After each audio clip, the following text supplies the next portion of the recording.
Da la impresión, de todas maneras, que hay una disociación entre el plano doméstico y cierto aspecto de la inserción de Argentina en el mundo y cierta reconversión que ha hecho el país, que ha vuelto a exportar, sin ir más lejos, gas, va a recibir más de 800 millones de dólares de divisas a propósito de esa exportación. Vaca Muerta tiene inversiones casi todos los días de anuncios importantes. Shell, sin ir más lejos, que casi se había retirado de inversiones en la Argentina, hoy anunció un paquete de inversiones no menor, justamente en distintas áreas de Vaca Muerta, etcétera. ¿Alcanzará a compensar eso, Marcelo Elizondo? Bienvenido, buenas noches. ¿Parte de este mal humor creciente y la merma del consumo que pega tan de lleno en la economía? No en el corto plazo.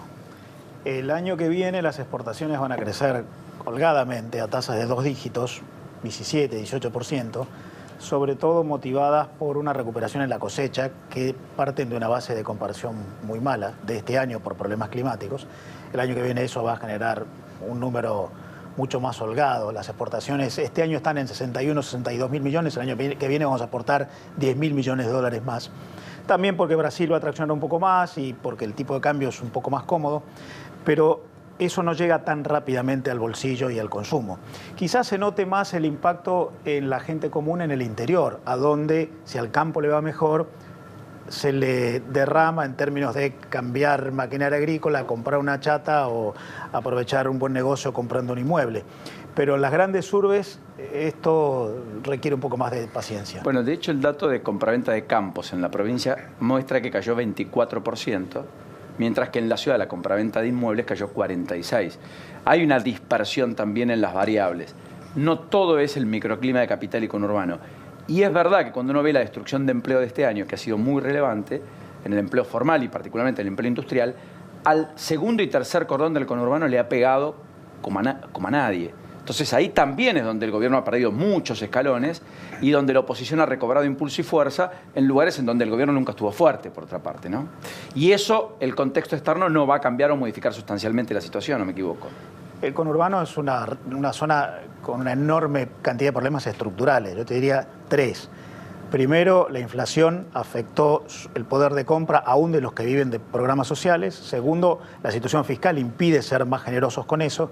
Y tercero, lo estructural. Lamentablemente hay mucha gente que está fuera de los sistemas productivos, que tiene una enorme dificultad para insertarse en la economía de generación de valor y de riqueza, y eso no se corrige muy rápidamente. Gente que tiene dificultades en sus habilidades de inserción, por lo tanto, solo puede ser sostenida a través del bienestar social, y el bienestar social está con dificultades de caja. Iván Kachabowski, bienvenido, buenas noches. ¿Cómo estás? ¿Todo bien? Lo que cuenta Marcelo, lo que dábamos cuenta en el arranque del programa, etcétera, ¿presagian un 2019 con contracción económica prolongada o en algún punto podría haber un quiebre? No, a ver, bueno, va a ser un 2019 con caída. El presupuesto mismo ya está pronosticando una caída de 0,5. Yo creo que es generoso. El FMI pronostica que la caída va a ser de 1,7. Lo que hay que discutir es si va a haber una recuperación rápida o una recuperación en U más lenta. Y lo que va a suceder es probablemente que en noviembre tengamos otro dato malo, que sigamos cayendo hasta febrero o marzo y después empiece una recuperación muy lenta en forma de U, que decaemos y empezamos a recuperar muy lento. Y no va a alcanzar para mostrar un año con crecimiento. O sea que la Argentina no va a ir a un escenario electoral en ningún caso de manera similar al 2017, ni tampoco siquiera del 2015. Probablemente se encuentre Macri con una elección al estilo del 2013 o 2009 del gobierno de entonces. Sí, porque la recuperación aparte no va a ser de todos los sectores, va a ser de algunos sectores, y la mayoría de los sectores van a estar principalmente estancados, con lo cual no le está dando el mensaje a la gente, o la gente no va a estar percibiendo que hay una recuperación económica. O sea, si la gente vota con el bolsillo está frito.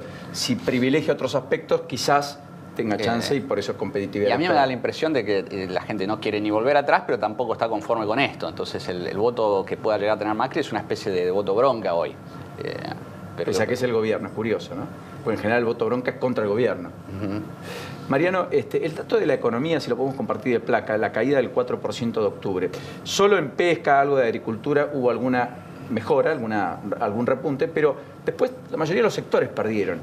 Respecto al mes anterior, de todas maneras, subió 0,9 de manera desestacionalizada. Sí.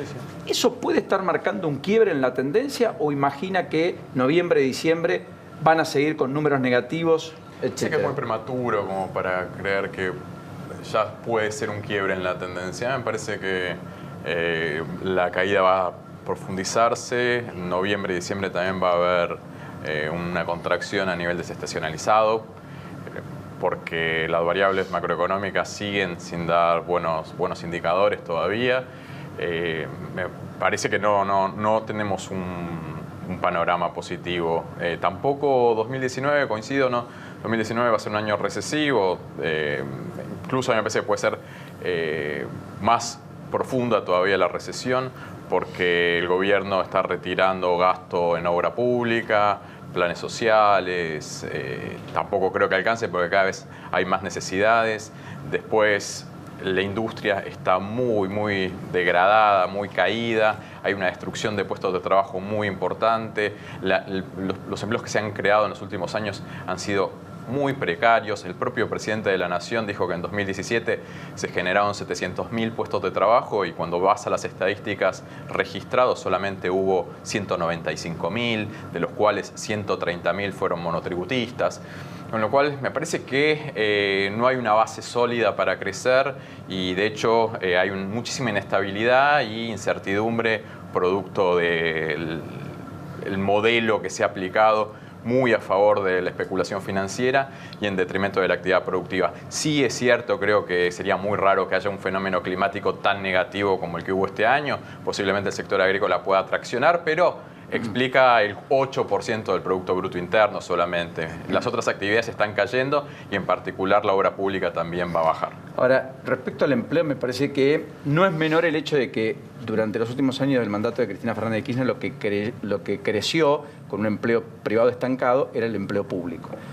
Con Macri lo que creció no fue un empleo privado de calidad, salvo excepciones en algunas áreas, sino esto del cuentapropismo, monotributos, etcétera. Y también parcialmente el empleo público, que cayó en el primer trimestre, pero luego otra vez recuperó tendencia alcista.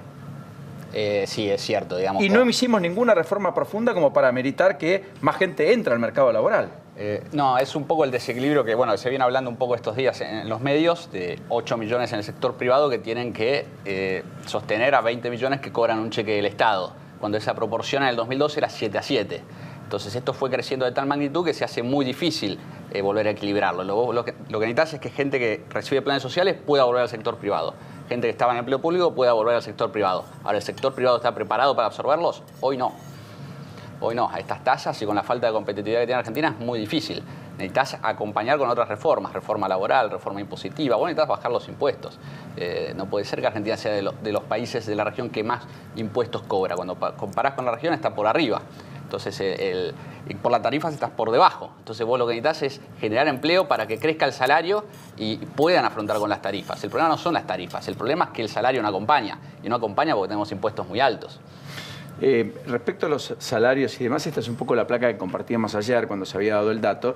Y fíjense ahí que el asalariado público tomó algún impulso. Independientes es lo que creció y mucho, sobre la base de diciembre del 2015, y se mantuvo relativamente estable el asalariado en el sector privado, aunque incluso con tendencia a la baja, fruto de la destrucción de este año, después de un buen segundo semestre del año pasado, que en buena medida explica la performance electoral de Cambiemos. Paulino, ten en cuenta octubre, que hay un ¿no? crecimiento poblacional importante. Todos los años, por lo menos crece el 1,2, 1,3% de la población. La población económicamente activa crece aún más. Entonces, si lo llevas a per cápita, cada 100 habitantes, ni siquiera el empleo público ha crecido, ha caído per cápita. Y el único que muestra cierto dinamismo desde la base de diciembre de 2015 es Independientes. El resto privado se está cayendo muy bruscamente. Marcelo, en el mundo cuando uno sale a competir y trata de poner un producto que lo fabrica acá, compite con no el otro productor argentino, compite con el productor de Chile, de Perú, de Colombia, qué sé yo, de Europa. Esta ecuación de estructura de costos es, independientemente del tipo de cambio, los vaivenes macroeconómicos, etcétera, es lo central para explicar por qué a Argentina le cuesta tanto volver a ser lo que supo ser en el concierto internacional, en el marco del comercio internacional, ¿o no? En el mundo no se compite solo por costo, yo diría se compite por valor. El valor es la cualidad de lo que uno ofrece, que incluye el precio, que está muy condicionado por el costo, e incluye una serie de atributos que tiene el producto y tiene la empresa. Hay algunos que tienen una estrategia de competir por costo. Los asiáticos salieron a ganar buena parte de los mercados mundiales en base a costos bajos que les permitieron competir por precios bajos. Pero hay muchos otros que compiten en base a atributos cualitativos y aún con costos altos, muchos europeos, por ejemplo. Por lo tanto, yo creo que la Argentina tiene que empezar a pensar en la competitividad sistémica y no solamente en los costos. Ahora, yo te diría que para competir en el mundo a vos te quedan por lo menos 5 reformas. Primero, una reforma de gasto público que hay que bajar. Segundo, una reforma impositiva que hay que simplificar el sistema. Tercero, una reforma laboral que no solamente haga menos rígida la legislación, sino que permita adecuarla a un mercado de trabajo totalmente distinto que el que teníamos en el siglo XX. Adicionalmente, en cuarto lugar, lo que hay que hacer en la Argentina es desburocratizar. Hay una enorme cantidad de burocracias, de regulaciones por actividad que son muy congestivas. Y en quinto lugar hay que abrir la economía. Sin eso, más costos, menos costos, el problema no está resuelto. ¿Coincide, Iván? Totalmente. El problema de Argentina es competitividad y lo que mencionó Marcelo es cómo solucionar la competitividad. Y coincido sobre todo con que el último punto sea la apertura comercial, porque si lo haces ahora sí termina destruyendo las pymes. Tiene que ser el último punto, creo que en el orden que él mencionó. Esto no es menor, porque claro, si uno aplica mal, es como ir a destiempo, ¿no es cierto? ¿No? Las cosas a veces pueden ser muy buenas, pero a destiempo terminan siendo nocivas. Y efectivamente, si uno hace la apertura comercial, pero nada de todo lo otro, termina destruyendo parte de lo que queda de aparato productivo, mejor o peor, no importa, o no competitivo, pero que da empleo al local y no al chino, al indio o al sí, no coincido con el enfoque y con el orden. Mira, hay una cosa interesante. Hay un mito en relación a que la apertura comercial, que es exportar más, pero también es importar más, destruye empleo. Si uno mira la comparación de las tasas de desempleo, también la tasa de empleo y de ocupación, pero no miremos eso, la tasa de desempleo y la tasa de apertura en Latinoamérica, los países más abiertos son los que tienen tasa de desempleo más baja. México, Chile, Perú. Más abiertos, exportan más, importan más, tasa de desempleo más baja. Y los países más cerrados, Argentina, Brasil y Colombia, son los que tienen tasa de desempleo más alta. Por lo tanto, la cuestión no es la apertura, es la competitividad sistémica. Eso es muy importante. ¿Podremos dar todos estos debates en un año electoral o todo quedará para el próximo gobierno con musculatura política, capacidad de iniciativa, poder impulsar lo que eventualmente Macri perdió como oportunidad ya por diciembre del 2015? No creo que lo hagan en año electoral. Yo creo que es necesario que por lo menos una reforma sea encarada en año electoral para dar un mensaje claro, porque vos tenés un riesgo país que está por 830 y lo que te está diciendo ese riesgo país es que ni Cristina, ni Macri, ni Massa van a hacer reformas estructurales. Entonces, si vos das un mensaje antes de las elecciones que podés empezar a hacer estos cambios estructurales, yo creo que el riesgo país baja y hasta le jugaría a favor al oficialismo hoy. O sea, así como la tendencia, porque no es menos cierto, en virtud de lo que usted dice, que hace un año a la Argentina le prestaron a 100 años. Sí. Los mismos que hoy no le dan $1, salvo a 12, 13, 14% en dólares, hace un año le prestaron a 100 años. Digo, la confianza se pierde rápido, cuesta mucho reconstruirla, pero en algún punto si se reconstruye también muchos entran con el rumor y tratan de salir con la noticia. Lo que pasa es que hubo un quiebre en marzo. En marzo cambió el contexto internacional, entonces lo que prestaban dinero a los países empezaron a ver, quién está haciendo bien la tarea. Adivina quién no estaba haciendo bien la tarea. Nosotros. Entonces dijimos, no te prestamos más. Entonces es por eso que se da un quiebre tan alto. Mariano, el tejido del aparato productivo que está muy dañado, llegó a la ruptura de la cadena de pagos, está en la antesala o en la previa. Por supuesto que la economía es muy diversa, depende de los sectores, depende, en fin, de una multiplicidad de aspectos, pero han aumentado fuerte los cheques rechazados, los concursos preventivos han crecido, los planes de reestructuración están a la orden del día y la perspectiva de que haya más empleo, la verdad que está en baja. Pese a que la confianza del consumidor retomó un poquito la celda alcista según Ditela, pero está 19% por debajo de diciembre del año pasado. ¿Qué imaginás, digo, en ese contexto de cadena de pago? ¿Más estiramiento o en algún punto ruptura tras el verano? No, sí, ahora tienen que atravesar el desierto las empresas. Yo por lo menos trabajo bastante con el sector de calzado, textiles, marroquinería, muebles, y lo que me dicen, nos estamos fundiendo, o sea, me llevo pálida tras pálida. Ayer fui a una fábrica de hilados sintéticos, todo parado, una empresa que tenía 170 personas, parado totalmente. Es una lágrima la industria. Yo estoy cada vez pensando que en la medida que se sigue extendiendo y que no se cumpla esta fantasía de un crecimiento en marzo, abril, no van a poder llegar a junio, julio las empresas. Hay una gran cantidad de empresas que están en una situación crítica. Las tasas de interés son muy altas, no tienen capital de trabajo, los costos fijos los están matando, no pueden prorratear en esos costos fijos en un nivel de ventas suficiente, las importaciones vienen creciendo aceleradamente, pierden participación de mercado, aumentan mucho más los costos que sus precios, hay un estrangulamiento en los niveles de rentabilidad. Es muy sensible la situación para estos sectores que yo te comento. Después, seguramente hay excepciones en la industria, hay un sector alimenticio, sector automotriz, petroquímica, industria farmacéutica, tienen otra situación financiera y pueden soportar una situación complicada. Para los que trabajo yo, están en una situación de extrema debilidad. Esto es muy interesante, porque vos, Marcelo, trabajás con el que va afuera, va a ir a buscar al mundo, va a ir a intentar poner productos en el mundo. Esos tienen una perspectiva que es simétricamente opuesta, diría. Sí, pero es complementaria. Otra vez, en realidad de lo que estamos hablando todos es que la Argentina tiene un serio problema de fatiga económica, en el que para mí la principal dificultad es que la tasa de inversión es baja y sigue cayendo. Entonces es una economía antigua, que no tiene impulsos, que no tiene dinamismo.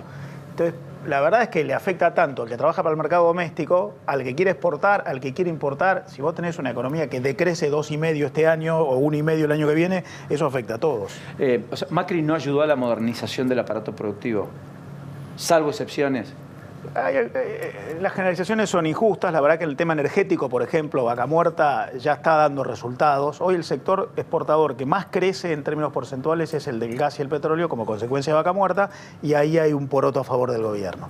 Pero hay muchos otros en los cuales, sobre todo la actividad industrial tradicional, la cosa no ha cambiado demasiado. Energías renovables, otro punto, ¿no?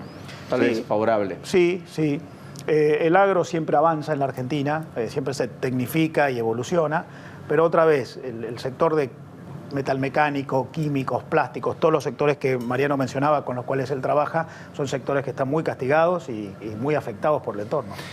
Iván, habló de fatiga en el aparato productivo. La fatiga es de la clase media también que paga los impuestos. El día libre de impuestos yo supongo que va a ser julio-agosto del año que viene, más o menos. Y te diría más agosto que julio, me parece. Sí, sí. O sea que vamos a trabajar 7 meses para pagar impuestos y 5 meses para... Y te puedes quedar con... pagar lo nuestro, digamos, con suerte. Sí, sí. El tema de la fatiga también es estructural, ¿no? Hace muchos años que nos viene pasando esto. Entonces, la fatiga se acumula también y por eso es más difícil recuperar la competitividad cuando tienes problemas estructurales de muchos años. ¿Cuál es el problema? De fondo, Argentina no planifica, hace autopsias. Es decir, siempre tiene déficit financiero, déficit fiscal, crisis y bueno, devaluamos y subimos los impuestos. Por eso el efecto serrucho del nivel de actividad, digamos. Sí, y del PIB per cápita que hace 7 años o 6 que ya no crece. Pero siempre la misma historia, 75, en el 80, en el 2001, ahora que tenemos 6, 7 años de recesión, es siempre lo mismo, ausencia de planificación, nos damos la torta, corregimos con devaluación o con suba de impuestos, entonces tenemos una presión tributaria altísima, castigamos siempre a los más pobres con las devaluaciones, a la clase media, y se acumularon 60 años de esta dinámica. Quiero ser un poco optimista, digamos. Porque, de fin y al cabo, están del otro lado. Te dicen, bueno, yo me tengo que ir de vacaciones, tengo que planificar el 2019. Algo tengo que hacer, quiero cambiar. En algún momento quiero vivir en un lugar un poco mejor, quiero cambiar la pilcha, quiero llevar a mis hijos a tal lugar, le quiero hacer la fiesta de 15 a mi hija, que yo. El optimismo para mí es que el plan del FMI puede no fracasar. Si vamos cumpliendo con las metas y vamos dando una imagen al mundo, me parece que tarde o temprano, ojalá más temprano que tarde, el riesgo país puede empezar a bajar, que es el objetivo del fondo, porque para 2021 o 2022 necesitas un riesgo país que esté bajo para volver a financiarte. Porque le tenés que pagar al fondo. Porque le tenés que empezar a pagar al fondo. Marcelo. No, yo creo que la Argentina está tratando de encontrar equilibrios. Viene con desequilibrios desde hace mucho tiempo y le cuesta encontrarlos. Vos cuando planteamos los títulos, la vorágine del día hora por hora, y vos ves a la Argentina corriendo de atrás.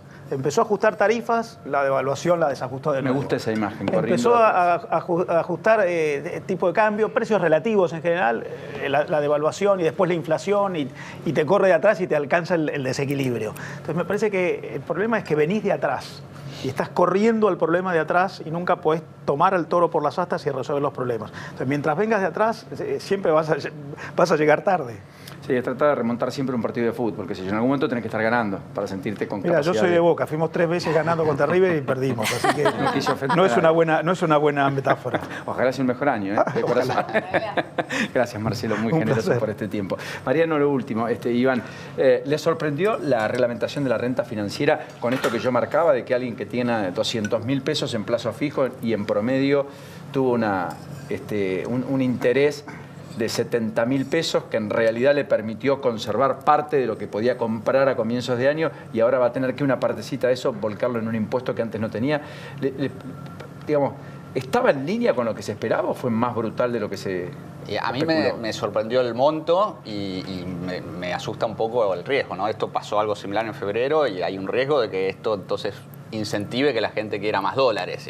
Y el objetivo número uno del gobierno es que no haya otra corrida. Ahora, si la hay, el instrumento que tiene no alcanza para frenar una corrida. Esos 150 millones diarios que dispuso el FMI para mí no alcanzan para frenar una corrida. Entonces hay que tener mucho cuidado con eso también.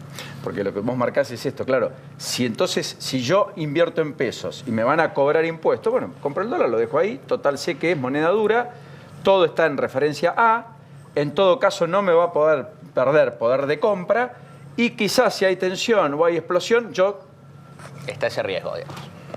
Sí, en un es mercado, muy perturbador, ¿no? en un mercado Porque financiero esto que es tan ayuda a no chiquito, pensar en pesos, digamos. Sí, en un mercado financiero que es tan chiquito, con tan bajo grado de profundidad, desalentar el ahorro en pesos me parece muy negativo. En un contexto de altísima incertidumbre, año electoral, creo que muchos ahorristas más todavía se van a volcar al dólar y eso genera muchos desequilibrios en la economía nacional, que siempre tenemos esta dificultad. Sobre todo este año va a haber un déficit de cuenta corriente el más alto desde 1980. Este año que estamos dejando atrás. Sí, 2018. En los últimos 3 trimestres el déficit de cuenta corriente equivalió al 7% en relación al PBI. 35.000 millones de dólares. Un PBI obviamente comprimido por la devaluación y por la contracción económica. Entonces, que un país que le cuesta tanto generar dólares, que esos dólares se vayan a través del ahorro, de la fuga de capitales, y es un problema importante. Vale la pena decir que fue una iniciativa de la oposición en este caso. El famoso impuesto a la renta financiera, porque eran los grandes ganadores. Me parece que también algunos van a tener que poner las barbas en remojo al momento de pensar la Argentina, ¿no? De cara al futuro. Iván, Mucho gusto. gracias. Gustó. Mariano, hasta la próxima. Buen año. Igual. Muy Igualmente. generosos a los dos.